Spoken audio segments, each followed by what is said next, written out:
Tuhan, haleluya, puji nama Tuhan. Lihat kiri kanan saudara, katakan selamat malam sahabatku. Amin, puji nama Tuhan. Menyapa saudara yang sedang menyaksikan acara ini dari Facebook Live, yang ada di Facebook fanpage Anugerah Ministries dimanapun Anda berada, dan juga rupanya teman-teman yang ada di sini, amin ya. Siapa yang diberkati oleh Tuhan pada saat-saat ini, amin. Tuhan baik, siapa yang percaya bahwa Tuhan baik? Kadang-kadang saudara pada waktu kita berkata Tuhan baik, tetapi saya nggak melihat kebaikan Tuhan. Saudara punya iman bahwa Tuhan baik, amin. Di dalam segala sesuatu, segala suasana Tuhan itu baik, amin ya. Justru bahwa di dalam firman Tuhan mengatakan bahwa di dalam kelemahan kita, kasih karunia menjadi nyata dalam kehidupan kita, amin. Puji nama Tuhan. Berapa banyak yang siap menerima firman Tuhan? Haleluya, puji nama Tuhan. Saudara, sebelum saya masuk firman Tuhan, saya mau menceritakan sedikit pengalaman kami beberapa hari ini ya saudara ya. Puji nama Tuhan, Jumat kemarin, saudara kalau masih ingat saya cerita bahwa kami ada pelayanan di Kuala Lumpur saudara ya. Bertiga, saya, Debbie dan juga putra kami, James. Dan sampai di sana kami pelayanan di suatu gereja yang bernama High Praise Ministries saudara ya. Pelayanan yang cukup menarik. Tetapi hari Jumat malam kami khotbah dulu di Full Gospel Fellowship Businessman saudara ya. Dan kemudian hari Sabtu pagi kami seminar keluarga, saudara ya, fotonya ada ya, bisa ditampilkan.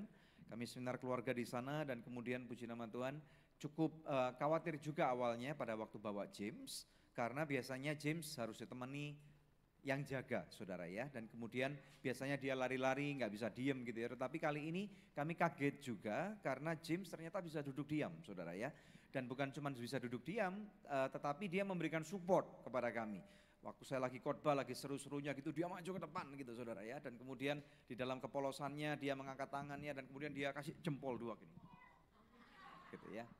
Dan saya tanya saudara kepada dia, karena biasanya kan susah banget ya dia untuk ngerti gitu ya. Boleh ditunjukin beberapa slide-nya. Dan kemudian saya tanya, kamu kok bisa duduk diam gitu? Seminarnya kan juga cukup lama gitu ya. 6 jam saudara ya seminarnya ya, dipotong dengan makan siang, dipotong dengan break. Dan kemudian dia ngomong because it's in English, karena dalam bahasa Inggris. Dan kalau dalam bahasa Inggris artinya dia bisa mengerti gitu ya. Slide-nya tolong dijalankan. Dan kemudian jadi dia bisa mengerti apa yang kami khotbahkan, dia senang sekali, dia bisa belajar sesuatu yang baik gitu ya saudara ya.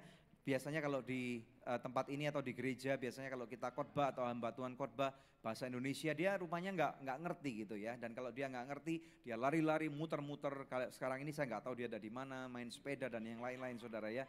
Tetapi puji nama Tuhan, justru di tempat itu dia bisa mendengarkan kami memberikan pengajaran tentang keselamatan, memberikan pengajaran tentang keluarga, menceritakan tentang kehidupan kami dulu saudara pada waktu belum terima Tuhan, kok bisa terima Tuhan. Sehingga puji nama Tuhan ya, sesuatu yang penting sekali, karena orang tua penting untuk melibatkan anaknya untuk mengerti apa yang orang tuanya lakukan saudara ya. Dan kemudian kami juga seminar di gereja orang-orang muda di sana saudara ya, namanya FGCC Fresh Generation Community Church. Kami bawakan satu seminar dengan judul yaitu Finding the Right Partner saudara ya, menemukan pasangan hidup yang tepat. Menarik sekali karena banyak anak-anak muda yang juga tidak tahu caranya menemukan pasangan hidup yang tepat. Di sini ada yang masih jomblo nggak? Mungkin suatu kali kita bisa adakan nih ya online gitu ya, dengan orang-orang di sini bagaimana caranya menemukan pasangan hidup yang tepat, dan kemudian interaksi dengan para pemirsa-pemirsa di sana ya. Dan kemudian kami juga mendoakan mereka setelah kita seminar keluarga saudara ya. Dan puji nama Tuhan, Tuhan baik sekali, dan saya percaya banyak orang dilawat oleh Tuhan. Dan kemudian pada hari Minggu kami juga pelayanan di kebaktian hari Minggu. Bu Debbie pergi ke tempat lain, saya ada di sana, dan kemudian sore harinya lanjutkan lagi pelayanan saudara. Jadwalnya sangat padat sekali, tetapi kemudian puji Tuhan ada waktu juga untuk istirahat. Amin. Tuhan baik. Amin. Siapa yang percaya bahwa Tuhan baik? Saya berdoa bahwa biarlah Tuhan di dalam kebaikannya begitu nyata di dalam kehidupan saudara. Amin ya. Puji nama Tuhan. Siap dengar firman Tuhan? Haleluya. Topik khotbah pada malam hari ini saya beri judul yaitu Just and Fair saudara.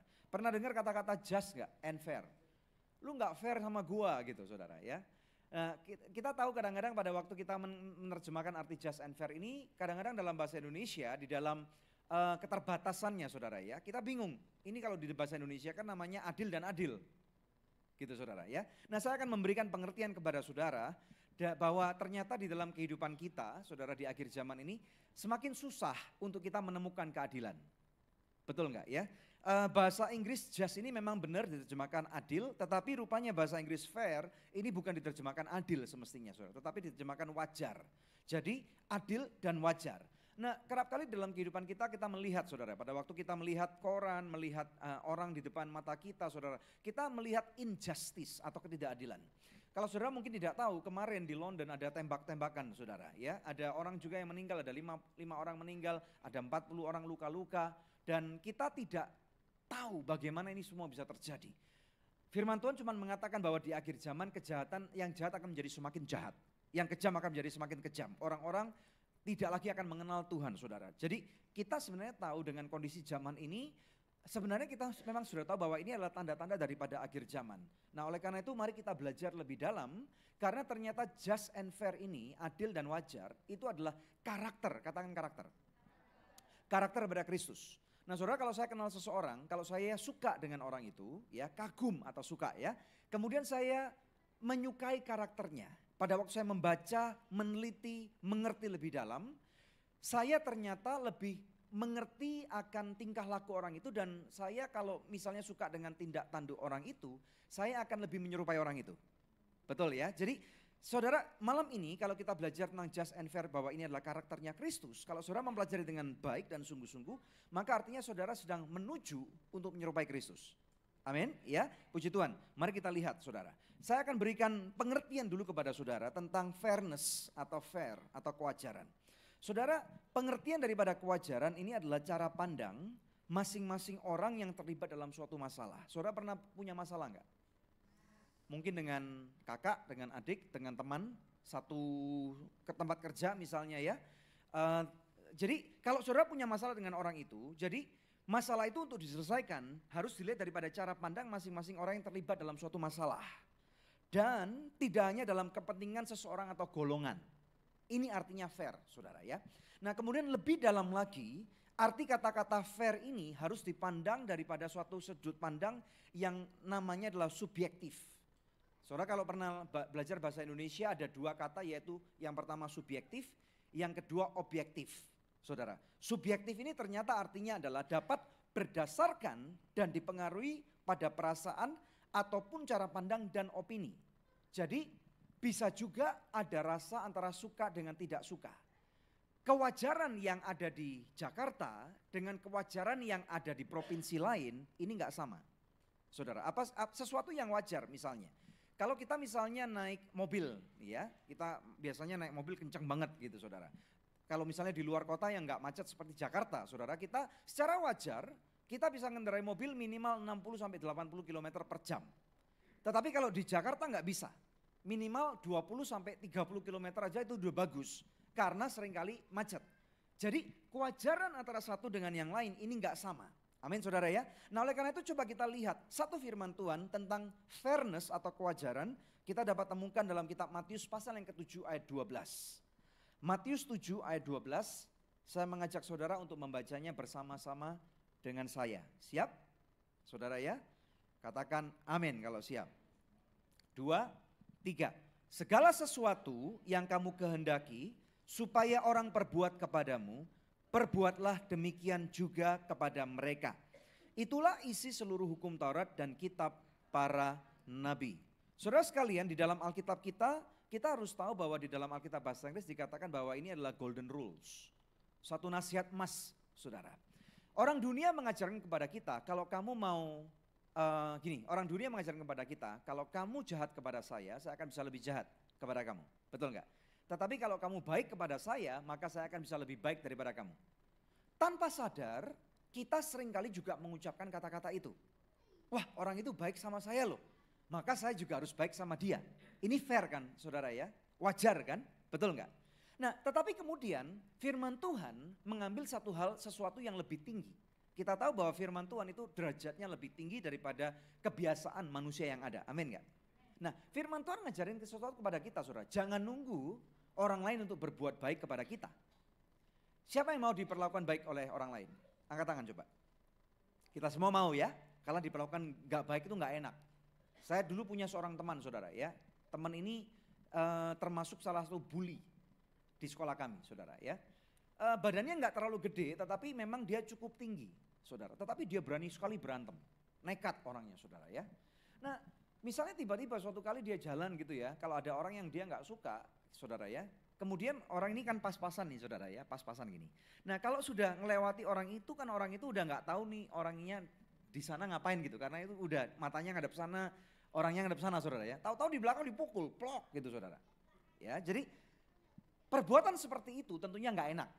Kalau kita misalnya kena rampok, kecurian, saudara, pernah nggak kecurian? Nggak enak kan? Kena rampok juga nggak enak saudara. Saya pernah kena tipu juga nggak enak. Nah dengar baik-baik. Firman Tuhan mengatakan bahwa kalau kamu mau diperlakukan baik oleh orang lain, yang perlu kamu harus lakukan adalah berbuatlah sesuatu terlebih dahulu. Amin. Ya, artinya apa? Jangan nunggu orang lain untuk berbuat kebaikan sama kamu, tetapi kamu dulu yang berbuat baik. Katakan berbuat baik terlebih dahulu. Coba lihat kiri kanannya. Katakan, aku mau berbuat baik sama kamu. Bilang dong. Amin ya. Nah artinya Tuhan Yesus mengajarkan kepada kita, karena ada satu ayat lain yang mengatakan lebih diberkatilah kamu pada waktu kamu memberi daripada kamu menerima. Jadi fairness dari sudut pandang firman Tuhan ini aneh banget saudara. Kita tidak perlu menunggu apa yang orang lain lakukan terhadap kita, saudara ya. Karena semua orang di dunia ini mau mendapatkan perlakuan yang baik. Tetapi firman Tuhan mengajak kita untuk kita berinisiasi. Tidak perlu menunggu. Haleluya. Jadi firman Tuhan sekali lagi mengatakan segala sesuatu yang kamu kehendaki. Kalau kamu mau diperlakukan baik oleh orang lain, jangan nunggu orang lain berbuat baik dulu.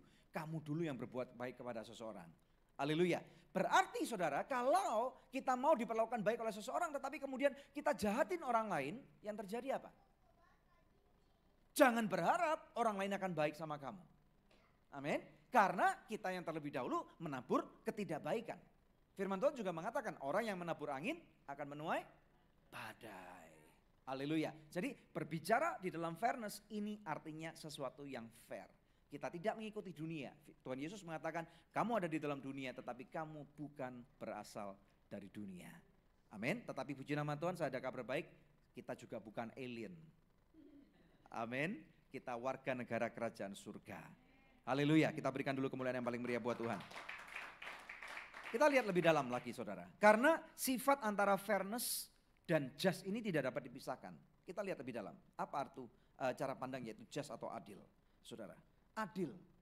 Kita melihat saudara bahwa di dalam dunia ini banyak sekali ketidakadilan. Tetapi adil itu apa sih? Seringkali kita merasa bahwa kok aku diperlakukan gak adil? Tuhan, kenapa Tuhan gak adil? Pernah gak doa kayak gitu? Padahal minggu lalu baru diberkati Tuhan. Hari ini saudara kalau kita mengalami kesusahan, kemudian mengalami bencana, kemudian kita melihat kenapa musuh kita diberkati lebih lagi. Kita mengatakan Tuhan kenapa kok dia terus? Kenapa bukan saya? Kok gak adil sih Tuhan? Nah ayo kita lihat. Saudara, rupanya adil ini artinya adalah seseorang yang hanya melakukan sesuatu yang adil. Artinya lebih dalam lagi bermoral. Saudara, wajar, tidak memihak dan benar berdasarkan suatu hukum. Saudara, jadi kalau kita berbicara masalah keadilan ini harus ada hukum yang terlibat. Di dalam hal ini kita tahu bahwa di dalam kehidupan kita ada banyak hukum yang sedang istilahnya memerintah di dalam kehidupan kita. Ada hukum negara. Saudara tinggal di negara mana? Indonesia. Berarti mau nggak mau saudara harus mengikuti hukumnya Indonesia. Saudara, ada yang namanya hukum, ada yang namanya peraturan. Bedanya apa nih? Ada yang tahu nggak? Apa beda antara hukum dan peraturan? Beda saudara. Saya kasih tahu ya. Peraturan itu ada konsekuensinya tetapi tidak terlalu parah. Tetapi kalau kita berbicara masalah hukum, hukum itu dibuat perundang-undangan. Bapak Ibu sekalian, ya. Jadi kalau seseorang melanggar hukum negara, konsekuensinya, saudara, kalau misalnya di dalam kitab undang-undang KUHP pidana, maka orang itu bisa masuk penjara. Kalau misalnya dipandang oleh seorang hakim adalah melanggar hukum KUH perdata, maka yang terjadi adalah orang itu harus ganti kerugian. Tetapi kita harus ingat bahwa ternyata kita bukan cuman warga negara Indonesia, kita adalah anak Tuhan. Maka berarti di dalam kehidupan kita ada hukum lain yang ruling atau governing atau menata kehidupan kita, yaitu hukumnya Tuhan. Haleluya saudara ya. Jadi kalau kita berbicara masalah Tuhan, kenapa Tuhan gak adil? Saudara, jadi Tuhan tuh susah loh. Pernah lihat satu film gak? Namanya Bruce Almighty. Saudara, di mana orang ini juga gitu, berdoa, Tuhan kok nggak adil sih? Kemudian tiba-tiba saudara, suatu hari Tuhan nyamperin dia saudara ya. Ini karena film cuman semi-semi komedi gitu saudara ya, Tuhannya orang hitam gitu saudara ya. Tuhan bilang kita tukar tempat yuk gitu, kamu jadi manusia, aku jadi Tuhan. Saudara, begitu dia jadi Tuhan saudara, dia bisa mendengarkan, bingung dia, suara apa ini? Ternyata semua orang seluruh dunia berdoa. Dan dia berkata, kan saya Tuhan nih, gimana kalau saya iyakan semua? Saudara, mau tahu apa yang terjadi saudara ya? Dan pada waktu dia berkata oke, dan ya semua saudara. Ternyata ada ketidakseimbangan di dalam kehidupan di dunia. Misalnya contoh nih, ini contoh yang tidak terlalu baik semestinya ya. Ada kalau di Amerika sana, saudara bisa beli lotre. Kalau dalam bahasa Indonesia itu buntut itu loh saudara ya. Kalau dulunya di Indonesia namanya Porkas STSB itu loh. Togel, betul. Biasa beli, saya nggak biasa beli, maklum saudara ya. Oh penjual, mantan bandar gitu. Puji Tuhan masih mantan, puji Tuhan ya. Sudah bertobat berarti. Oh rasbah. Nah jadi saudara tahu nggak kalau di Amerika sana tidak banyak yang menang, itu hadiahnya dari bulan lalu diakumulasikan ke bulan depan. Kalau bulan ini nggak ada yang menang, diakumulasikan lagi. Saudara bisa bayangkan kalau dalam 2 tahun tidak ada yang menang, itu diakumulasikan jadi bola salju. Jadi kadang-kadang hadiahnya gede banget, bisa ratusan juta dolar. Nah karena doanya pemain togel dijawab semua, saudara ya, saudara tahu apa yang terjadi? Halo Or, how are you man? Good to see you brother. Jadi saudara tahu apa yang terjadi? Hadiahnya jutaan dolar itu dibagi rame-rame. Nah biasanya orang dapat hadiah togel, seneng kan ini, apalagi kalau 4 angka saudara. Jangan ditiru saudara, apalagi kalau 6 angka. Ya betul, tomboknya 50 dapat berapa? Enggak ada yang tahu, ini enggak ada yang pengalaman berarti, it's okay saudara ya. Nah karena semua orang ini yang menang togel nih ya saudara, dia bilang, wah puji Tuhan gitu. Misalnya saudara menang togel, ya puji Tuhan, aku menang gitu ya. Ternyata pada waktu dia klaim hadiahnya, dia marah. Karena dapatnya cuma 10 dolar. Dan terjadi kekacauan. Tokonya itu dibakar sama orang-orang yang marah itu saudara. Ya, jadi ternyata keadilan di mata Tuhan ini belum tentu sama di mata kita. Amin ya. Nah kalau misalnya tentang kewajaran atau fairness, ini adalah sesuatu yang dari sudut pandang subjektif. Saudara ya. Nah ternyata adil ini atau just ini dari sudut pandang yang sifatnya objektif. Saudara nggak usah terlalu bingung, karena saya juga nggak terlalu ngerti kayak gini sebelum saya pelajari ini saudara ya. Apa itu subjektif, apa itu objektif. Nah kalau objektif ini ternyata berdasarkan apa yang benar. Nggak bisa diganggu gugat, sifatnya kaku. Saudara ya, kurang fleksibel. Tetapi wajar secara moral dan peraturan. Ini artinya daripada just atau adil. Nangkep? Saudara ya, jadi saya ulang ya. Malam ini kita belajar sesuatu. Kalau just itu sifatnya objektif, kaku nih saudara. Seperti beton itu kaku. Tetapi seperti kayu itu nggak terlalu kaku loh saudara ya. Rumah kalau kena gempa, kalau terbuat daripada rumah kayu lebih kuat karena lebih fleksibel. Nah sifatnya kewajaran itu sifatnya subjektif saudara. Mari kita lihat satu ayat firman Tuhan saudara tentang just atau adil. Kejadian 6 ayat 9. Baca bersama-sama saya. 2, 3. Inilah riwayat Nuh. Nuh adalah seseorang yang benar dan tidak bercela di antara orang-orang sejamannya, dan Nuh itu hidup bergaul dengan Allah. Nah, saudara perhatikan kata-kata tidak bercela, kata-kata benar. Saudara, di dalam Alkitab bahasa Inggris dengan jelas dikatakan bahwa Noah was a just man, blameless.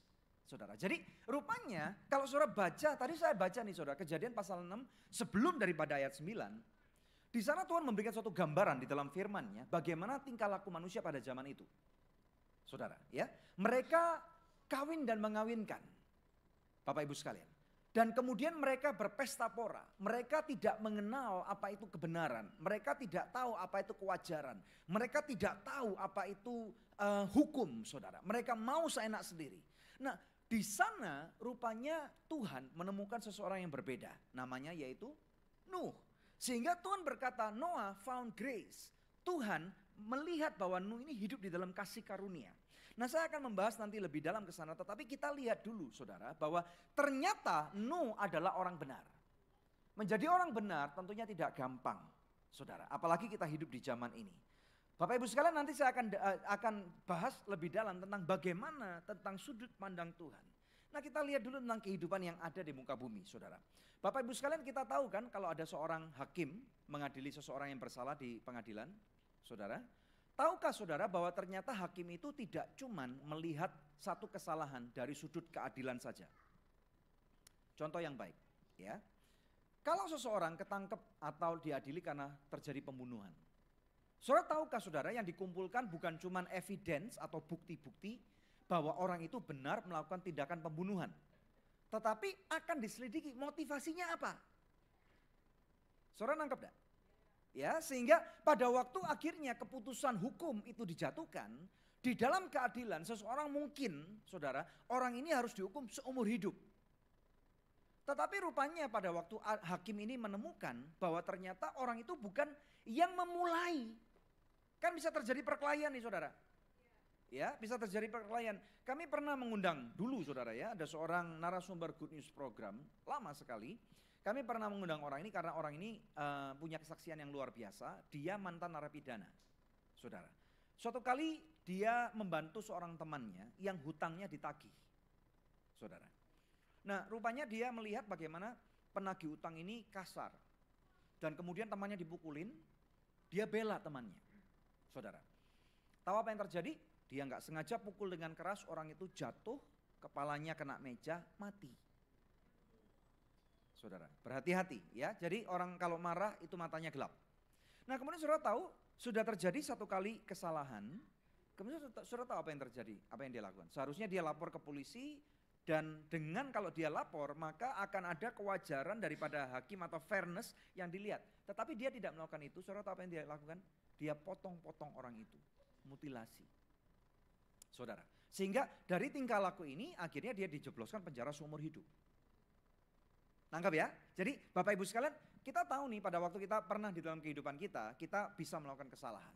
Tetapi justru firman Tuhan mengajarkan kepada kita, pada waktu kita melakukan kesalahan, akui dosa kamu.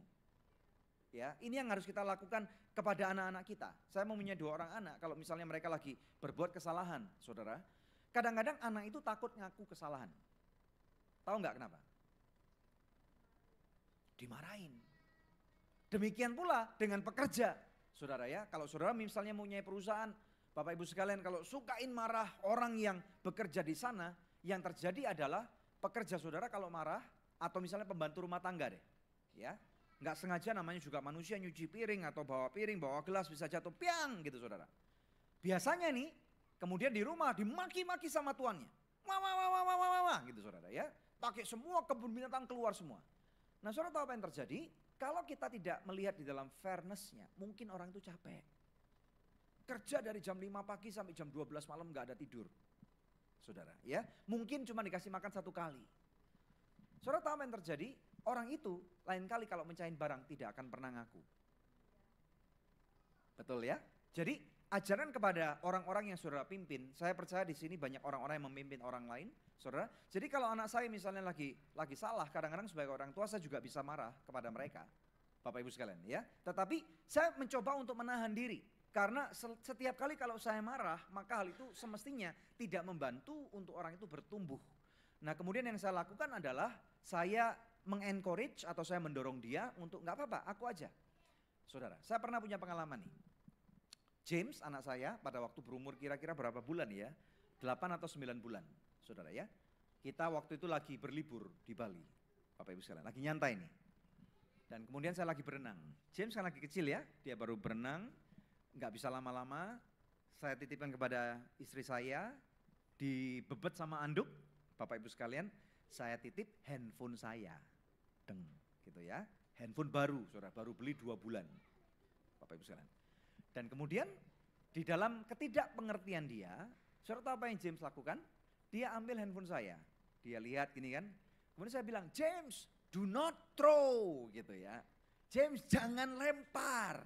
Saudara tahu apa yang terjadi? Dia lempar handphone itu ke kolam renang, tes gitu saudara. Aduh gitu saudara ya. Saya langsung ambil, tapi 3 detik kemudian, 10 detik kemudian handphone ini mati karena memang handphonenya nggak anti air, saudara ya.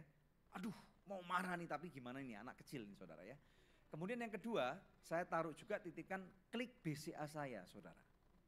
Dan kemudian setelah itu dia gitu saudara. Dia ambil klik BCA saya bilang, James, do not throw. James, jangan lempar. Lalu apa yang terjadi? Dia ambil dan dia lempar ke kolam renang lagi. Karena dia senang saudara. Begitu dia lempar, saya nyemplung gitu saudara ya. Rupanya itu menjadi satu hiburan bagi dia, Bapak Ibu sekalian ya. Nah saudara, akibatnya saudara tahu bahwa klik BCA-nya juga rusak gitu ya. Jadi nah kalau saya mau marah, tentunya saya bisa marah. Saya bisa pukulin anak itu, Bapak Ibu sekalian, tetapi adil nggak? Adil. Betul kan? Dia salah. Tetapi wajar nggak? Fair nggak saudara? Orang tuanya gila nih kalau mukulin bayi umur 8 bulan, 9 bulan. Tapi ada loh saudara. Ada ya, ada orang tua yang begitu frustasi dan pada waktu misalnya mereka begitu frustasi karena nggak ada yang bantu atau mungkin kehabisan uang dan punya anaknya nangis dan kemudian orang tua akan bisa mengambil satu keputusan gara-gara kamu ini semua. Saudara ya, jadi berhati-hati. Nah saya juga istilahnya bahkan memberikan nasihat kepada orang-orang muda jangan sampai hamil di luar nikah ini saudara. Karena apalagi kalau hamil di luar nikah, perempuan-perempuan muda kebanyakan saudara akan ditinggal oleh pacarnya saudara yang berjanji mulut manis. Betul ya? Nah kemudian pada waktu hamil sendirian 9 bulan susah saudara. Kemudian waktu punya anak Bapak Ibu sekalian semuanya berbeda, semuanya dia nggak lagi istilahnya nggak lagi menikmati masa-masa yang menyenangkan. Bayi itu menjadi suatu seperti dalam tanda kutip kutukan. Saudara, sehingga akibatnya pada waktu istilahnya orang bilang udah nggak sepaneng, saudara, bayinya nangis terus, susu nggak ada, dipukulin. Makanya kita tahu bahwa ada orang-orang yang nggak waras, saudara, karena ternyata sebenarnya bukan nggak waras, tapi nggak fair. Saudara, yang enak sana, tapi yang disiksa yang bayi. Nah kalau yang normal kayak gini, saudara ya, buat sama enak nanti tanggung jawab juga sama-sama, betul kan ya? Betul ya, amin ya. Nah maka seorang hakim, saudara, kalau kita mau menjadi orang yang cukup bijaksana, siapa mau jadi orang bijaksana? Halo, mau bijaksana? Amin ya. Kalau kita melihat ada orang punya masalah, kita nggak bisa cepat-cepat judge. Saudara, apalagi biasanya kalau kita misalnya lihat orang ngepot gitu saudara ya. Nyetir mobil, nyetir motor gitu ya. Angkot ngetem sembarangan, kita biasa, dasar orang Indonesia gitu. Bener nggak? Dasar ini di Indonesia memang kayak gini, padahal lu di mana gitu. Lu juga di Indonesia kan? Betul ya Bapak Ibu sekalian ya. Kita sering kali mudah sekali untuk menghakimi orang lain. We tend to judge people. Nah saudara sekalian mari kita belajar di dalam karakter Kristus. Tuhan Yesus kalau mau judge kita, mau menghakimi kita, nanti saudara akan lihat bagaimana susahnya kehidupan kita. Tetapi mungkinkah orang itu dia perlu bayar SPP anaknya sekolah saudara. Mungkin udah 3 bulan nunggak. Mungkin disuruh masuk adikku sayang juga nggak mau gitu saudara ya. Kita juga nggak tahu. Mungkin sakit perut atau apa saudara, mungkin perlu cepat-cepat Bapak Ibu sekalian. Jadi kadang-kadang kalau kita lihat orang punya masalah, jangan suka menghakimi orang lain. Coba lihat kiri kanan, jangan mudah menghakimi orang lain. Boleh tahu nggak kenapa kita nggak perlu atau jangan mudah menghakimi orang lain? Firman Tuhan mengatakan judge not, jangan menghakimi. Karena dengan takaran yang sama kamu menghakimi orang lain akan menghakimi kamu dengan cara yang sama pula. Orang lain juga ngomong nih, naik busway-nya, lagi di busway atau lagi di angkot ya, yang kita bel, kalau saya kadang-kadang ngaku jujur saudara, cuengkel banget gitu saudara. Orangnya di angkot, dasar orang Indonesia kalau naik mobil ngebel terus gitu saudara. Sama-sama.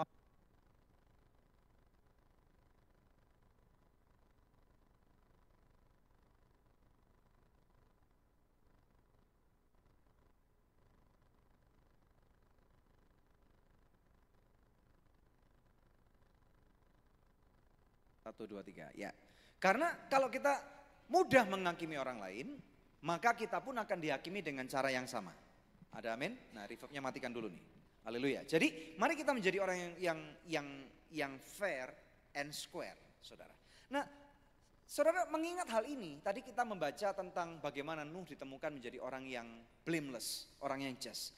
Saudara pernah berpikir nggak bagaimana dengan orang-orang yang punya cara pandang LGBT? lesbian, gay, terus apa lagi itu? Transgender and bisexual. Ya, mereka menuntut tentang keadilan.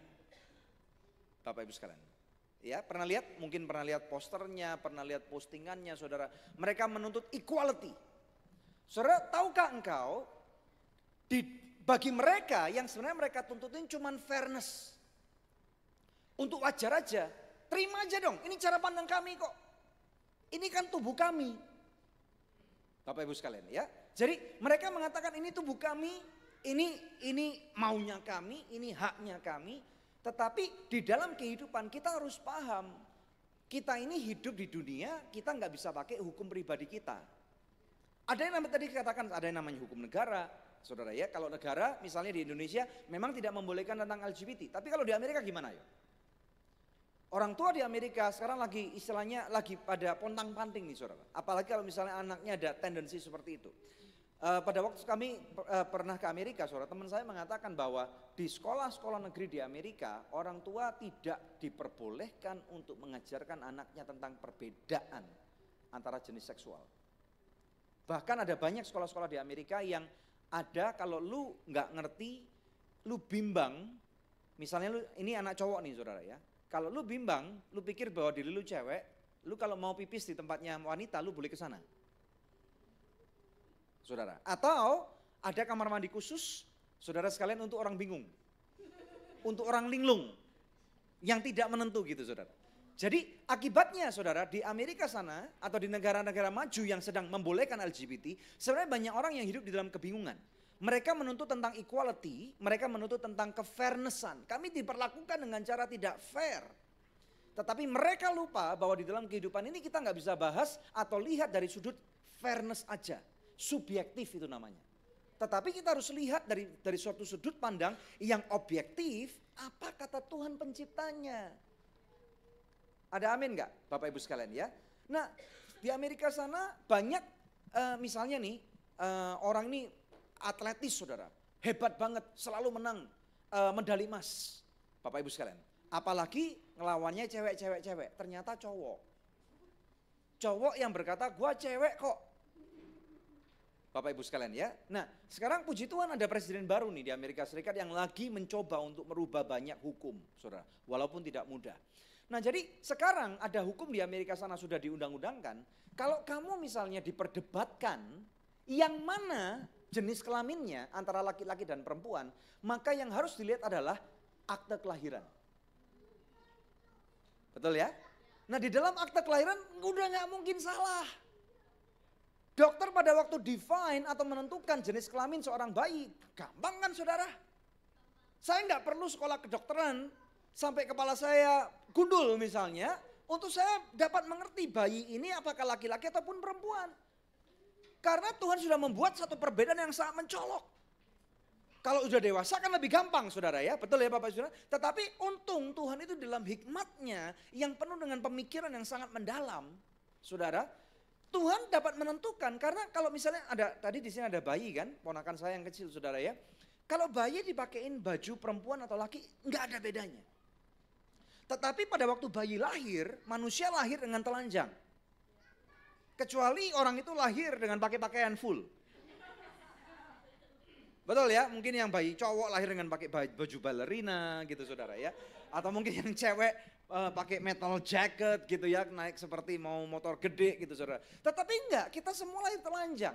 Dan di sana justru ditentukan masa penentuan tentang jenis kelamin seseorang. Nah jadi Bapak Ibu sekalian ada yang namanya hukum Tuhan. Tuhan enggak pernah salah. Firman Tuhan mendefinisikan bahwa dia menciptakan laki-laki dan perempuan. Amin. Dan di dalam keadilan Tuhan, Tuhan tahu kalau hukum ini dilanggar akan mendatangkan bencana. Saudara. Sehingga kita tahu saudara pada waktu era 70-an mereka belum menemukan penyakit yang namanya HIV AIDS. Saudara, banyak kehidupan para artis, Bapak Ibu orang-orang kaya, jet set yang udah merasa bosan dengan lawan jenis, mereka mencoba sama jenis. Akibatnya Bapak Ibu sekalian, waktu itu saya masih kecil tiba-tiba kok, saya kelas 1, kelas 2 S tiba-tiba ada penyakit baru, semua orang heboh, namanya AIDS. Banyak artis-artis terkenal tiba-tiba kena penyakit mati, kena penyakit mati, kena penyakit mati. Saudara masih ingat gak itu? Ya, saudara yang seumur saya pasti mengerti apa saya katakan. Jadi kita tidak bisa melihat dari sudut pandang manusia saja. Ada hukum negara, ada hukum Tuhan, ada hukum adat, ada hukum etika.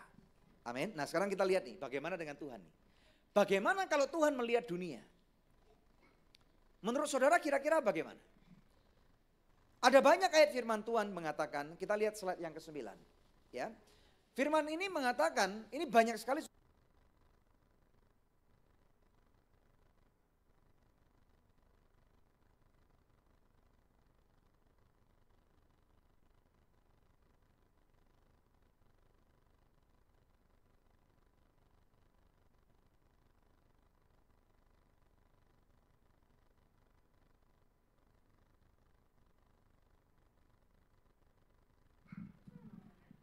Tes. Nah kita tahu bahwa Tuhan gak bisa dibuat main-main, saudara. Kalau dia berkata kudus, kekudusan Tuhan ini kadang-kadang pada waktu kita hidup di zaman ini, Bapak Ibu saudara, kadang-kadang sifatnya apa ya arti kekudusan Tuhan ini? Orang di perjanjian lama begitu takut mendengarkan kekudusan Tuhan. Orang Israel begitu takut menyebut nama Tuhan yang benar. Saudara tahu nama Tuhan itu siapa semestinya? Elohim, tapi lebih dalam lagi nama kepribadiannya adalah Yahweh. Saudara ya. Nah orang Israel yang asli, mereka yang mengerti tentang Elohim dan Yahweh ini, mereka tidak berani menyebut nama Yahweh sembarangan. Sehingga mereka kurangi kata-kata vowelnya atau kata-kata suku abjad hidupnya, sehingga tinggal 3 huruf suku kata yang disebut yaitu YHWH. Saudara ya. Tujuannya kenapa? Karena mereka tahu bahwa di dalam perjanjian lama nenek moyang mereka kalau salah sebut, salah goyang dikit udah dibantai saudara. Itulah kekudusan Tuhan. Jadi mari kita mengerti bahwa ternyata di dalam Ulangan 4 ayat 24 dikatakan seperti ini. Sebab Tuhan Allahmu adalah api yang menghanguskan. Allah yang cemburu. Ini berbicara mengenai hukum Taurat pada waktu dia berkata, jangan ada padamu ilah lain di hadapanku. Jangan kamu bahkan sebutkan namanya. Jangan kamu buat patung. Jangan kamu idolakan mereka. Apapun bentuknya, apapun yang di udara, apapun yang ada di darat, apapun yang ada di bawah laut atau di bawah tanah, jangan pernah buat. Amin, Bapak Ibu sekalian ya. Jadi mereka dengan memandang kekudusan Tuhan bukan untuk sesuatu yang main-main. Kalau Tuhan memandang di dalam semua keadilan, kalau saudara, tadi kan saya katakan, bagaimana Tuhan? Tuhan kenapa engkau enggak adil? Seringkali pada waktu kita menghadapi masalah kita berkata seperti itu. Kalau kita mau totalan sama Tuhan nih saudara, ini di sini ada accountant nih. Siapa accountant di sini? Saudara ya. Kita nggak mungkin beres urusan sama Tuhan. Ya. Karena kita akan selalu istilahnya minus terus. Amin saudara ya. Banyak orang di dunia sana berpikir kalau gitu saya berbuat baik aja. Supaya kesalahan saya nanti berimbang. Bapak Ibu dengar baik-baik. Di dalam kitab Wahyu dikatakan seperti ini. Di akhir zaman nanti saudara. Di hari penghakiman. Semua kitab akan dibuka. Saudara ya, memang benar ada kitab-kitab yang akan dibuka dan ada timbangan yang akan ditimbang. Apakah kebaikan saudara melawan istilahnya ketidakbaikan saudara ini berimbang enggak? Lebih berat mana? Saudara, tetapi tahu saudara bahwa upah dosa adalah maut. Jadi kalau kita misalnya berbicara tentang keadilan Tuhan, saudara tidak ada satupun daripada kita yang akan lolos untuk tidak masuk api neraka. Amin ya, saya berbicara kepada Anda juga yang ada di rumah. Jadi mari kita mulai sekarang tidak lagi berdoa. Tuhan engkau enggak adil. Tuhan engkau enggak fair. Kita enggak ngerti saudara. Apa yang Tuhan sudah lakukan. Oleh karena itu Tuhan tahu bahwa manusia tidak mungkin dapat diampuni dosanya sendiri. Amin. Sehingga yang dia lakukan adalah saudara dia membuat satu rencana yang sangat luar biasa. Bapak Ibu sekalian di dalam coba mari kita lihat nih. Efesus pasal yang kedua. Ayat 4 sampai dengan ayat yang kelima.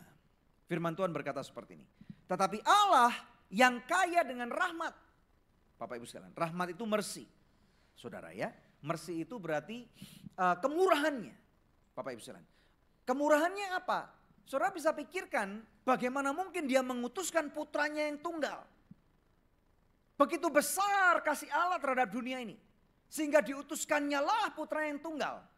Saudara, ya saya punya anak.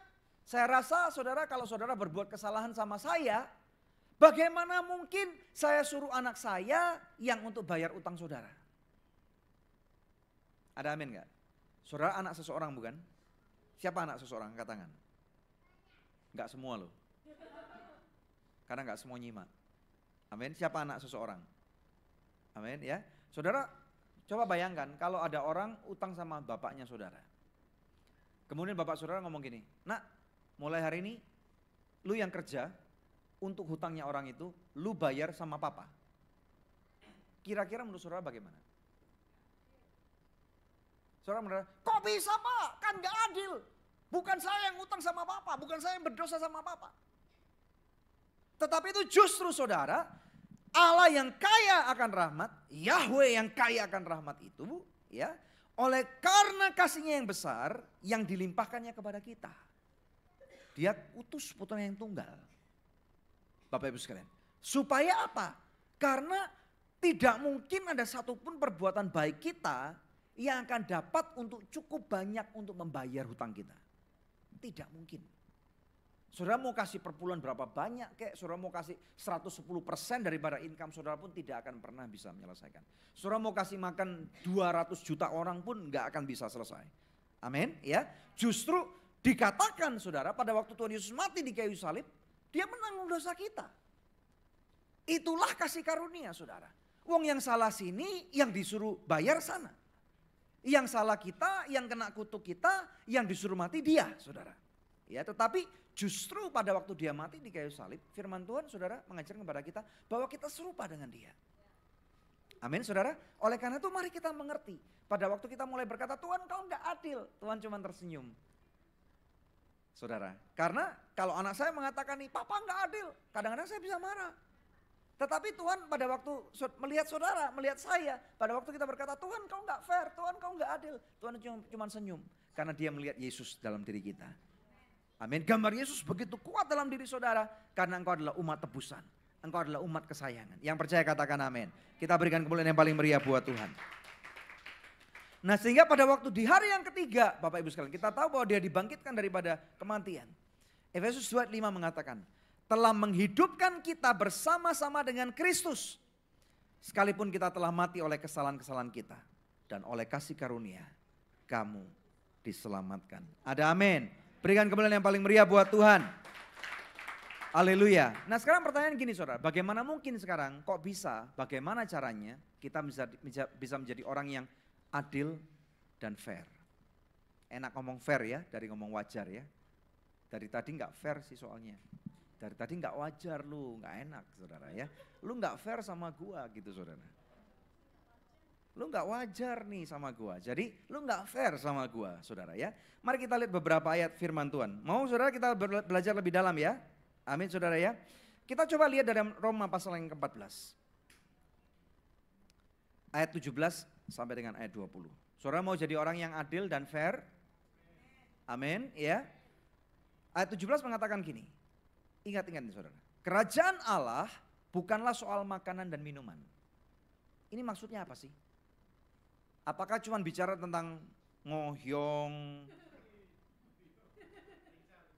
rica, saudara ya, terus makanan-makanan yang kita suka, minuman-minuman yang lain kita suka. Bukan. Kita tahu kadang-kadang di dalam kehidupan kita perlu bekerja. Betul ya saudara ya? Nah kadang-kadang pada waktu kita bekerja atau kita mencari, ada orang berkata saya mencari sesuap nasi, ada orang lagi yang lebih kanan berkata saya mencari segenggam berlian. Nggak masalah saudara. Tetapi intinya di dalam kehidupan ini kita jangan hanya mengutamakan kepentingan pribadi kita. Ini penting. Syarat yang pertama untuk saudara menjadi orang yang adil. Syarat yang pertama untuk saudara menjadi orang yang fair. Sadari bahwa ternyata kita juga manusia kayak dia. Kita punya shortcoming, kita punya kelemahan. Saudara ya. Dan firman Tuhan mengatakan tetapi soal kebenaran, damai sejahtera, sukacita. Mungkin orang itu salah sama kita. Tapi lu kehilangan damai sejahtera enggak kalau lu marah-marah terus. Saudara kadang-kadang apalagi misalnya nih, kalau misalnya kita bicara tentang, ini hal yang cukup sensitif yang akan saya katakan ya, dengar baik-baik. Kadang-kadang ada orang yang suka bekerja untuk membangun perusahaan bersama dengan orang tua dan anak. Nih ya. Atau ada orang-orang yang istilahnya pokoknya antara keluarga deh. Kakak dan adik. Ini berhati-hati saudara. Karena akan ada kecenderungan kita berkata, kamu kok nggak melakukan apa yang saya mau? Gitu loh. Kan peraturan perusahaan mengatakan demikian. Nah ini saudara, mari kita perhatikan. Kadang-kadang kalau kita berbicara masalah kebenaran, kalau nyari yang benar, kadang-kadang hubungan bisa rusak. Nah oleh karena itu, kalau nggak mau rusak, ya kalau saudara lagi terlibat di dalam kongsi teman baik atau kongsi dalam satu keluarga, saudara jangan cuma berbicara masalah kebenaran. Setiap orang harus mau untuk tahu aturan-aturannya apa. Ada amin nggak saudara ya? Jadi di sana dikatakan kalau kamu cuma bicara masalah kebenaran, hubungan kamu seringkali bisa rusak. Jadi lihat coba, ada damai sejahtera enggak? Di dalam keputusan yang kamu akan ambil, kamu merasa damai enggak? Merasa tentram enggak? Kalau kamu tidak merasa tentram, jangan lakukan. Karena seringkali pada waktu kamu sudah, oh gua menang akhirnya. Di dalam kemenangan saudara, kalau hubungan itu rusak, apa artinya? Amin ya, Bapak Ibu sekalian ya, teman-teman sekalian ya. Kita perlu perhatikan ini saudara. Hidup itu suatu perjalanan. Kadang-kadang kita bisa kalah, kadang-kadang kita bisa menang. Betul ya, ada orang yang saya nggak mau kalah pokoknya. Saya nggak salah kok. Gitu ya saudara ya. Kadang-kadang kita nggak bisa melihat dari sudut pandang cuma satu itu. Mungkin pun orang itu juga nggak sempurna. Nah kita lihat ayat 18. Firman Tuhan mengatakan, karena barang siapa melayani Kristus dengan cara ini, ia berkenan pada Allah dan ia dihormati manusia. Kebesaran seseorang, dengar baik-baik saudara, kebesaran seseorang adalah pada waktu orang itu mampu untuk melihat kelemahan orang lain tetapi tidak menggunakan kelemahan itu untuk menjatuhkan orang itu. Amin ya saudara ya. Alangkah baiknya kalau di dalam kehidupan kita bisa membangun kehidupan orang lain. Bagus banget itu saudara. Banyak orang di sekitar kita saudara, coba kita lihat di tempat ini aja saudara. Banyak di antara kita, saudara firman Tuhan mengatakan ingat pertama kali pada waktu kamu menerima keselamatan. Banyak daripada kamu tidak dipandang mulia oleh dunia. Saya juga. Waktu saya dulu sebelum menerima Tuhan Yesus sebagai Tuhan dan Juru Selamat, saya masih kuliah. Masih belum bisa apa-apa saudara. Cari duit juga nggak bisa, ngomong depan umum. Saudara tahu nggak, percaya nggak kalau saya ini pemalu orangnya? Enggak ya, dulu pemalu sekarang malu-maluin ya. Kalau dulu saudara saya suruh ngomong di depan umum, di depan publik saudara, keringet dingin bisa ngucur keluar. Bapak Ibu sekalian. Dulu sebelum saya terima keselamatan saya masih nggak ngerti apa-apa saudara. Saya masih nggak bisa ngomong, saya nggak bisa khotbah, cara khotbah gimana saya juga nggak tahu saudara. Banyak di antara saudara pada waktu belum kenal Tuhan, kita juga bukan siapa-siapa. Tetapi karena kasih karunia Tuhan, kamu menjadi seseorang. Amin, berikan kemuliaan yang paling meriah buat Tuhan. Haleluya. Sebab itu, ayat 19, mari kita mengejar apa yang mendatangkan damai sejahtera dan yang berguna untuk saling membangun. Haleluya. Orang marah biasanya apa saudara? IQ-nya turun. Amin. Saya cerita ya, saya belum pernah cerita di tempat ini saudara. Suatu kali saya membawa anak saya untuk tes IQ. Yang besar saudara ya, tes bakat.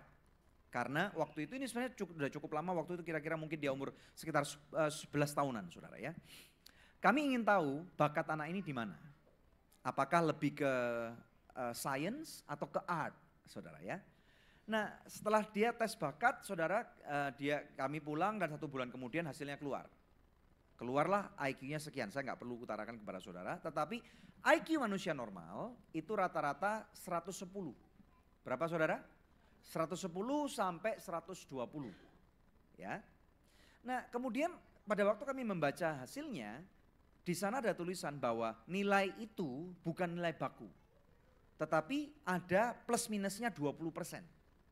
Saya tanya sama orangnya, kenapa ada plus minus 20% nih? Oh, tergantung Pak. Bagaimana kondisi anak Bapak pada waktu ngambil ujian ini? Apakah dia sehat? Apakah dia sakit? Apakah dia lagi misalnya sakit perut? Dia moodnya jelek, moodnya bagus, dia merasa ada di atas gitu saudara, ini akan mempengaruhi banget. Nah, dari sana saya ngerti saudara. Makanya kalau kita marah, kita berhati-hati saudara. Coba nih ya, rata-rata di sini IQ-nya kita 120 nih. Dan saudara tahu nggak kalau IQ 120 itu mendekati jenius? Ada amin gak? Siapa mau mendekati jenius? Ya, saya asumsikan semua di tempat ini IQ-nya rata-rata 120. Ada amin nggak? Amin ya. Tapi dengar baik-baik. Kalau saudara lagi happy-happy, saudara merasa tentrem, pernah nggak suatu kali saudara baca firman Tuhan, kemudian saudara mengangkat tangan, saudara merasa lawatan Tuhan yang luar biasa. Aduh, saya diberkati Tuhan banget. Walaupun saudara kalau kita melek, kita nggak punya apa-apa gitu ya. Tutup mata aja saudara. Kita merasa Tuhan terima kasih, berkat-Mu melimpah, aku orang yang sangat diberkati. Pernah nggak merasa seperti itu? Pada waktu itu IQ-mu nambah 20%. Plus minus kan? Ada amin nggak? 120 tambah 20% berapa? Wow. Saudara, Einstein itu berapa? Kira-kira 150-an. Saudara ya. Tapi at the same time, pada waktu lu lagi ngamuk-ngamuk. Saudara ya. IQ 120 saudara ini dikurangi 20%. Sisa berapa? Enggak dong, 98. Ya. Ternyata IQ kalau 98 itu saudara tahu apa sebutannya? Bukan Bu, mendekati idiot. Nah, bukan jongkok, jongkok masih keren gitu ya. Ini mendekati idiot. Saudara. Makanya sekarang saudara harus ngerti. Kenapa kalau kita lagi ngamuk, kita membuat keputusan yang salah. Yang kerap kali pada waktu kita udah tenang, udah minum teh, udah minum air, udah ke kamar mandi, saudara, aduh ngapain gua ngomong kayak gitu. Iya Pak ya? Gara-gara masalah sepele. Saudara ya, apalagi kalau suami istri, betul nggak? Pernah nggak ini? Pernah nggak? Saudara. Naruh pisang salah aja bisa ngamuk-ngamuk perang dunia. Misalnya seperti itu, saudara. Ya, atau kalau suaminya perfeksionis, kancingnya lepas, gitu saudara ya. Harusnya kalau di kancing itu kan harus cekert gitu kan saudara ya. Tapi ini istrinya karena lagi pening gitu saudara. Jahitnya salah, ketinggian jadi nggak bisa masuk. Wah ngamuk-ngamuk dia saudara ya. Jadi mari kita sadari. Kalau misalnya kita lagi marah, yang terjadi apa? IQ saudara turun berapa persen? Dari 120 menjadi berapa? 98, yaitu artinya lu yang ngomong lo ya. Amin. Jadi makanya kalau lagi ngamuk, jangan membuat keputusan. Lu mau apa sekarang? Hah? Kalau udah, lu mau apa sekarang? Saudara, kayaknya Hercules lewat pun kita pukul. Hulk pun saudara kita lewat pun kita berani. Betul ya? Tapi setelah itu ngapain gua kayak gitu. Saya sering saudara, jujur. Saya juga manusia seperti saudara. Nah oleh karena itu kadang-kadang saudara kita perlu belajar pada waktu kita marah. Jangan membuat keputusan. Diam dulu. Keluar dari kamar dulu. Tapi jangan lari. Ya Bapak Ibu sekalian, diam dulu. Merenung dulu. Bila perlu cuci muka dulu saudara. Dengan cara ini saudara akan belajar untuk cool down, ya, IQ-mu biar kedongkrak dikit lah, 102 gitu, 105, oh iya. Sambil nafas, coba nafas, IQ-mu sudah mulai 110 sekarang, nafas lagi kedua, 115 sekarang, bilang terima kasih Tuhan, sambil terima kasih Tuhan, 120 sekarang, amin. Haleluya ya saudara ya Bapak Ibu sekalian ya. Jadi mari kita kejar damai sejahtera karena kalau nggak ada damai sejahtera juga percuma. Amin ya. Ini loh ayat 20 loh. Coba kita lihat ayat 20 ini penting banget. Janganlah engkau merusakkan pekerjaan Allah oleh karena makanan. Amin. Jadi yang suka makan jangan lupa saya. Segala sesuatu adalah suci, tetapi celakalah orang jika oleh makanannya orang lain tersandung. Amin. Ini penting ya saudara ya. Saya akan kasih satu ayat lagi. Ini panduan hidup saya saudara. Ini panduan hidup saya. Mau belajar lagi nggak? Tentang fair and just. Adil dan fair. 1 Korintus 10:23. Kadang-kadang pada waktu saya memberikan seminar ada orang yang mungkin bertanya, kenapa saya boleh nggak saya melakukan ini, boleh nggak saya melakukan itu saudara. Ini jawabannya saudara. Lihat baik-baik. Saya berharap saudara bisa mengerti dengan baik. Firman Tuhan berkata, segala sesuatu diperbolehkan. Lu mau ngapain aja terserah. Tetapi jangan berhenti di sana. Makanya saya kasih merah itu yang ini saudara. Benar, tetapi bukan segala sesuatu berguna. Amin ya. Ini nasihat yang sama saya juga katakan kepada anak saya. Kamu mau ngapain ya terserah. Tetapi ada konsekuensi kehidupan loh. Betul ya? Kalau yang kamu lakukan ternyata melanggar hukum negara, jangan heran kalau kamu ditangkap polisi. Saudara, ingat tahun lalu ada suatu kontroversi gede, ada bandar narkoba yang kemudian kena hukuman mati. Ingat gak? Saya pribadi kasihan, tetapi hukum negara harus ditegakkan. Saya pribadi kasihan. Saya nggak berani mengomentari tentang apakah dia harus tetap mati atau tetap hidup, itu bukan urusan saya, saudara. Tetapi kita harus mau lihat nih, wong masuk negara orang aja, saudara, kita mendarat, kita orang Indonesia pakai paspor WNI, saudara nggak usah dari luar negeri, dari mana deh, dari Denpasar, dari Surabaya, dari Jogja, mendarat ke Jakarta, dikatakan bahwa kalau saudara membawa narkoba, hukumannya adalah mati. Udah dikasih tahu, itu bukan cuma peraturan, tetapi hukum, perundang-undangan. Ada amin gak? Jadi segala sesuatu diperbolehkan. Benar, tetapi bukan segala sesuatu berguna. Nggak usah ngomong hukuman mati deh. Narkoba berguna nggak bagi kamu? Sama saudara, merokok. Maaf nih saudara ya, saya yakin di sini nggak ada yang merokok. Nggak tahu kalau di luar sana saudara ya. Seringkali masuk kamar mandi cowok saudara. Jengkel banget. Bau rokoknya sembarangan. Saya pikir nih orang maksudnya gimana sih? Kalau nggak ada tanda larangan merokok terserah. Kadang-kadang ada gede banget saudara, yang pengelola juga mungkin jengkel gitu ya. Begitu buka pintu ada gede banget dilarang merokok, tapi mungkin saudara orang lagi nyantai, lagi jongkok gitu. Bukan IQ-nya yang jongkok, tapi dia lagi jongkok gitu saudara. Saudara tahu apa yang terjadi ya? Balbul gitu, baunya nggak karu-karuan saudara ya. Jadi segala sesuatu boleh, nggak apa-apa, lu mau melanggar peraturan boleh, tapi pikir dong. Bapak Ibu sekalian ya, merokok itu baik nggak buat kamu?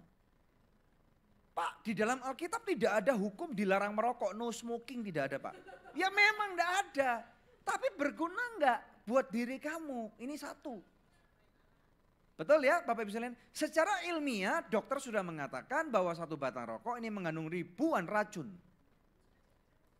Bukan cuma itu saudara, pikirkan orang lain. Be mindful, halo. 2 menit lagi saya selesai ya. Be mindful saudara. Ini dengar baik-baik, saya sering doain orang kena kanker. Ya, dan sering kali kita berpikir, kok bisa orang ini kena kanker? Pemicunya apa? Kadang-kadang saya tanya, kamu merokok enggak? Enggak, gitu ya. Terus kemudian selidik punya selidik, di rumah ada yang merokok enggak? Enggak. Selidik punya selidik, papanya yang merokok. Misalnya contoh. Jadi sewaktu kecil dia sudah terekspos demikian rupa dengan asap rokok. Dan perokok yang pasif itu badannya lebih lemah daripada perokok yang aktif. Kalau orang perokok kena kanker paru-paru ya udah itu konsekuensi kamu. Tapi kalau yang enggak kena, yang bukan perokoknya, kalau sampai kena kanker paru-paru atau maaf ya kanker payudara, kanker yang lain, kanker ini, kanker itu saudara, kan kasihan gitu loh. Atau suaminya bahkan, saya sering mendapati seperti itu. Jadi benar tetapi bukan segala sesuatu berguna. Kita berbicara dalam konteks adil dan fair. Enggak fair bagi istri kamu, bagi suami kamu, bagi anak kamu menderita kanker gara-gara anggota keluarganya tidak ngerti saudara ya. Segala sesuatu diperbolehkan benar tetapi bukan segala sesuatu membangun. Jadi saudara saya akan tutup dengan pemikiran nih. Kalau saudara diperhadapkan dengan sesuatu yang membingungkan, pikir berguna enggak? Bagi saya berguna enggak? Bagi orang lain berguna enggak? Nama Tuhan dipermuliakan enggak? Membangun enggak? Amin ya saudara ya. Kalau ini bagus, ini membangun tidak melanggar hukum negara, saudara mau lakukan itu pilihan. Lakukan aja yang baik. Tetapi kalau saudara tahu bahwa apa yang saudara lakukan itu bisa mencelakai orang lain, melanggar hukum negara, jangan lakukan. Saudara ya, ada amin ya. Ayat 24. Jangan seorang pun yang mencari keuntungannya sendiri. Mau adil? Jangan terus mikirin diri sendiri. Kasih berkat ke orang lain, kasih gangdau. Amin ya. Orang yang cari kasih gangdau saudara. Saudara pernah nggak masuk suatu ruangan lihat orang, orang ini bocai. Karena dia mau menang sendiri. Tapi ada orang yang lain masuk, orang ini nih selalu ngasih berkat. Kalau ada orang ini senyum terus saudara. Ya kemarin kan kami dari KL saudara ya. Saya punya teman baik banget, kalau ketemu orang ini saudara ketawa terus gitu saudara. Ketawa terus saudara. Lucu deh pokoknya. Ada aja yang diketawain saudara. Jadi setiap kali kami ke KL, mau nggak mau harus janjian. Walaupun cuman dia nganter kami ke airport pun oke lah saya bilang gitu saudara ya. Karena apa? Kalau kita ketawa, kita seneng gitu saudara ya. Ini menambah kehidupan. Ya, amin saudara ya. Tapi kalau kita ketemu dengan orang lain, mikirin diri sendiri. Pokoknya saya jangan dirugiin ya. Nggak bisa saudara. Di dalam kehidupan ini, kalau saudara mau bersiaplah untuk jangan lihat dari segi ruginya. Tetapi pandanglah bagaimana saudara release blessing, melepaskan berkat. Saya berharap orang-orang di tempat ini akan menjadi orang-orang yang siap untuk melepaskan berkat. Mau enggak? Amin ya. Jadilah orang yang melepaskan berkat, saudara. Hitungan kalah dikit, menang dikit, oke lah namanya kehidupan. Hari ini lu menang, besok lu kalah, oke. Saudara, hari ini lu kalah, saudara yang memberi, oke enggak apa-apa. Bapak Ibu sekalian. Karena pada waktu itu Bapak Ibu sekalian, kita tidak lagi mencari keuntungan diri kita sendiri, tetapi hendaklah tiap-tiap orang mencari keuntungan orang lain. Saudara coba bayangkan di dalam ruangan ini, kalau saya mikirin misalnya nih Ori dan juga mikirin Tony. Saya mikirin tentang menguntungkan mereka. Dan mereka untuk berpikir tentang keuntungan saya. Kan enak. Ada amin gak? Yang sana mikirin keuntungan sana, yang sana mikirin keuntungan sini. Kan enak. Tapi saudara bisa bayangkan kalau nggak bisa, gua mau untung, gua nggak mau rugi. Yang sana, gua juga nggak mau rugi. Sana, saya juga nggak mau dirugikan. Ribut. Dan hidup ini nggak akan tentram. At the end of the day, saudara, pada waktu seseorang akan pulang ke rumah Bapak Ibu sekalian, kita melihat ke belakang, kita nggak bisa lagi mengulang waktu dalam kehidupan kita. Momen-momen yang kita nggak mau kalah. Saudara, hal itu mendukakan kehidupan kita, mendukakan orang lain. Tetapi momen-momen di mana kita justru mengalah, orang itu akan mengenang kebaikan kita. Amin. Saya berharap dengan firman Tuhan ini kita belajar serupa lagi dengan Kristus. Jadilah orang yang adil, jadilah orang yang fair. Karena pada waktu kita adil dan fair, nama Tuhan dipermuliakan. Saudara, serupa satu langkah lagi dengan Kristus Yesus. Ada amin? Saya berharap saudara diberkati dan dibangun dengan kebenaran firman Tuhan ini. Tuhan Yesus memberkati. Kita berikan kemuliaan yang paling berharga buat Tuhan. Mari kita bangkit berdiri. Ayo tim pemuji kembali ke tempatnya masing-masing, kita berdoa saudara. Haleluya. Bapak yang baik, kami sungguh bersyukur untuk malam ini. Terima kasih Tuhan karena Engkau adalah Tuhan yang adil. Tetapi di dalam kasih kemurahan-Mu, Engkau adalah Tuhan yang fair. Engkau tidak pernah memandang kesalahan kami hanya dari kesalahan kami saja. Tetapi justru Engkau mengutuskan putra-Mu yang tunggal. Engkau mengutuskan diri-Mu sendiri untuk mati demi kami. Dan oleh karena itu Bapa, sehingga hari ini kami boleh memperoleh suatu panggilan bahwa kami adalah anaknya Tuhan. Mari saudara, saya berharap kalau engkau adalah anaknya Tuhan, dimanapun kau berada. Ataupun saat ini kau ada di tempat ini. Dan kalau engkau tahu bahwa engkau mau menjadi serupa dengan Kristus. Saudara mau belajar lebih lagi menjadi orang yang fair. Menjadi orang yang adil. Sehingga dunia akan memandang engkau sebagai seseorang yang berhikmat. Saudara boleh angkat tangan di mana engkau berdiri. Dunia lagi membutuhkan orang-orang yang berhikmat. Dan orang yang berhikmat harganya mahal. Karena nilainya tinggi. Dan saya melihat di tempat ini akan ada orang-orang yang berhikmat. Orang-orang yang Tuhan bentuk sedemikian rupa. Orang-orang yang Tuhan sedang karyakan, kerjakan dengan cara yang luar biasa. Saya berdoa dalam nama Yesus. Biarlah keserupaan dengan Kristus menjadi kekal dalam kehidupanmu. Engkau menjadi manusia yang satu langkah lebih adil lagi. Satu langkah lebih fair di dalam menghadapi setiap suasana kehidupan. Terima saudara, berkat Tuhan melimpah dalam kehidupanmu. Biarlah nilaimu menjadi tinggi. Engkau menjadi orang yang menjadi cahaya di tengah-tengah dunia yang semakin gelap ini. Di dalam nama Yesus, memberkati keluarga saudara, memberkati pekerjaanmu, memberkati keluar dan masukmu. dalam nama Yesus. Yang diberkati Tuhan katakan. Amin. Berikan kemuliaan yang paling meriah buat Tuhan.